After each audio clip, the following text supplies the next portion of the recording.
Қазақстан Республикасы Мемлекеттік қызмет істері агенттігінің Астана қаласы бойынша департаменті елге қызмет ақпараттық жобасының кезекті шығарылымын бастайды. Жоба мақсаты: мемлекеттік қызметтің жай-күйі, мемлекеттік көрсетілетін қызметтер және олардың алу тәртібі, мемлекеттік қызмет туралы заңнама талаптарын, мемлекеттік қызметшілердің әдеп нормаларын сақтау мәселелері бойынша халықты ақпараттандырып, қызмет барысымен таныстыру. Бүгінгі эфир қонағы Астана қаласының қоршаған ортаны қорғау және табиғатты пайдалану басқармасы, көгалдандыру және табиғатты пайдалану бөлімінің басшысы Уалихан Мұхамеджанович Қуанышев. Қош келдіңіз. Келесі кезекте сұрақтарға келетін болсақ, басқарма қандай мемлекеттік қызметтерді көрсетеді? Жалпы айтқанда, Астана қаласының қоршаған ортаны қорғау басқармасы 12 мемлекеттік қызмет көрсетеді. Сол мемлекеттік қызметтердің бірнешеуін айта берсем, ол екінші санаттағы объектілер үшін әсер ету, экологиялық рұқсат беру, және де жергілікті атқарушы органдар жүргізетін мемлекеттік экологиялық сараптаманың қорытындысын беру, сонымен қатар ағаштарды кесуге рұқсат беру, және де пайдалы қазбаларға жататын аумақтарды салуға рұқсат беру, және де ветеринария саласында, қызмет саласындағы лицензияларды айналысуға лицензия беру. Қоршаған ортаны қорғау саласында қандай мемлекеттік қызметтер көрсетіледі? Қоршаған ортаны қорғау саласында мемлекеттік қызметтер негізі біздің бөлім табиғатты пайдалануды реттеу және көгалдандыру саласындағы бөлім 3 мемлекеттік қызмет көрсетеді. Соның ішінде Қазақстан Республикасының цифрлық даму, инновациялар және аэроғарыш өнеркәсібі министрінің міндетін атқарушысының 2020 жылғы 31 қаңтардағы 39 НК номерінің бұйрығымен сәйкес көгалдандыру және табиғатты пайдалану реттеу бөлімі қоршаған ортаны қорғау саласында 3 мемлекеттік қызмет көрсетеді.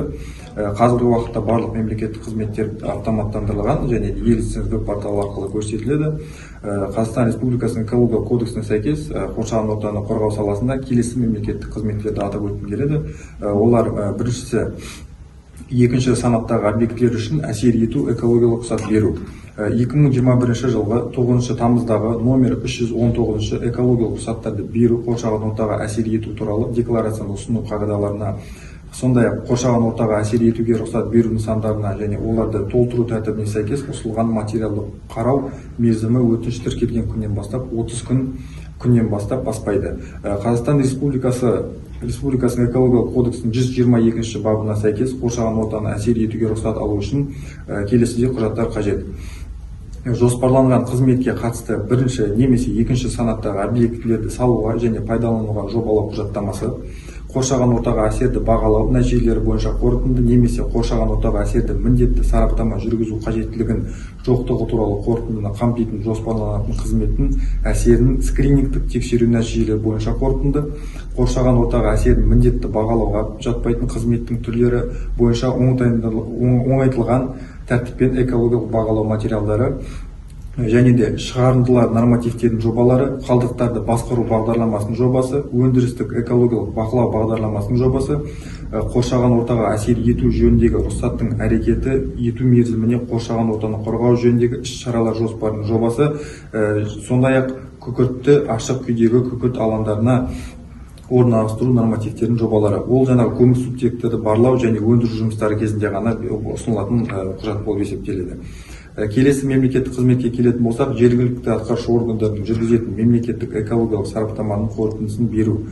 2021 жылғы 9 тамыздағы номер 317 мемлекеттік экологиялық сараптама жүргізу қағидаларына сәйкес ұсынылған материалдарды келісу мерзімі өтініш тіркелген күннен бастап 15 жұмыс күн ішінде қарастырылады.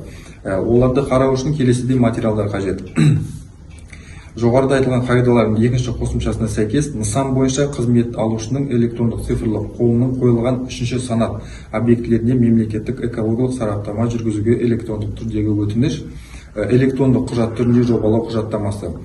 Сонымен қатар, екіншісі аталған қағидалардың бірінші қосымшасына сәйкес нысан бойынша көрсетілген қызметтің алушының электрондық цифрлық қолы қойылған электрондық нысандағы мемлекеттік экологиялық сараптама жүргізуге өтініш, және де Қазақстан Республикасының заңдарында мемлекеттік экологиялық сараптаманың оң қорытындысының міндетті болуы көзделген экологиялық рұқсат талап етілмейтін қызмет түрлері бойынша жобалау құжаттамасы. Электрондық құжат түрінде жобалау құжаттамасы керек, және де жеке басын куәландыратын заңды тұлғаларды, дара кәсіпкерлерді, мемлекеттік тіркеуді, қайта тіркеуді растайтын құжаттар, жоспарланған қызметтің экологиялық сараптамасы бойынша қорытындылар, оның ішінде қоршаған ортаға әсерді бағалау және шығарындылар мен нормалар туралы мәліметтер. Қызмет көрсетуші тиісті мемлекеттік ақпаратты жүйелерден электронды үкімет шлюзі арқылы алынады.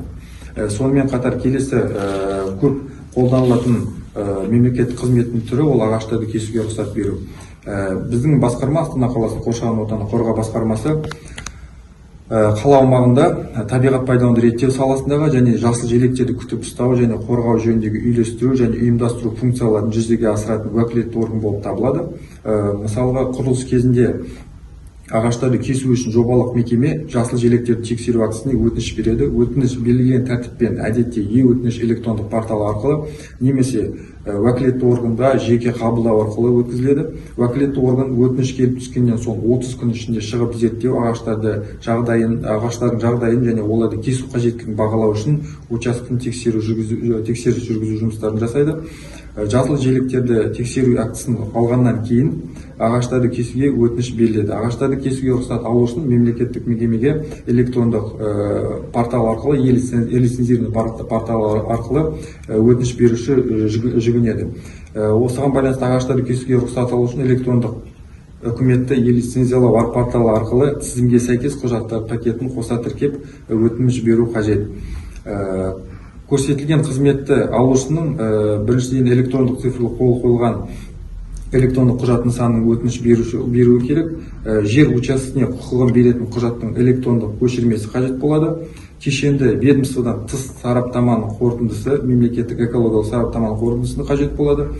Өсіп тұрған ағаштардың тұқымдық және сандық құрамын, олардың жай-күйін көрсете отырып, объектілерінің аумағында өсіп тұрған жасыл желектерді түгендеу және орман патологиялық зерттеу материалдарын салу қажет. Өтемдік ағаштарды отырғызудың жоспары, көшеттерді отырғызуды аяқтаудың уақытын көрсететін өтемдік ағаштардың отырғызу бойынша кепілдік хат қажет. Өтемдік көгалдандыру жүргізуге ұйыммен, мамандандырылған ұйыммен келісім шарттың көшірмесі қажет болады. Осы құжаттарды салғаннан кейін 15 күн ішінде жаңағы қызмет қарастырып басқармамен берілу қажет. Уәлихан Мұхамеджанович, мазмұнды сұхбатыңыз үшін рахмет. Елге қызмет ету жолындағы жауапты қызметіңізге абырой тілейміз. Құрметті көрермендер, осымен бүгінгі шығарылым аяқталды. Егер сұхбатқа қатысты сауалдарыңыз болса, пікірге қалдыруларыңызды немесе мемлекеттік қызмет көрсетуге байланысты ұсыныстарыңызды департаменттің ресми парақшалары арқылы жасасаңыздар болады. Департамент кері байланыс үшін әрдайым ашық. Келесі кездескенше сау болыңыздар.